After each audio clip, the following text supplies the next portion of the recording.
This is 300-liter closed-circuit pressurized solar water heater. This system including 300-liter enamel tank. Because it is enamel coating tank, so its life is longer and can be used in the bad water quality area. It also including the 2 panels. This is a closed-circuit system, so we will inject the antifreeze from this valve. And this is the pressure valve for the jacket.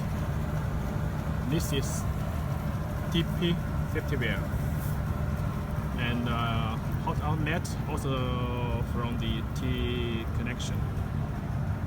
Here is coating inlet. The valve we use is Watts. We use the best valve for the tank. The shell is aluminum and zinc material. It's a raw material color, so the color will not fade.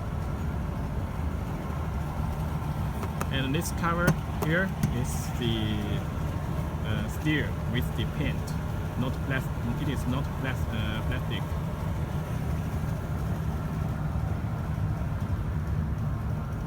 This is the support from the flat roof. And this is when we export the solar water heater, we will also have another kind support from this kind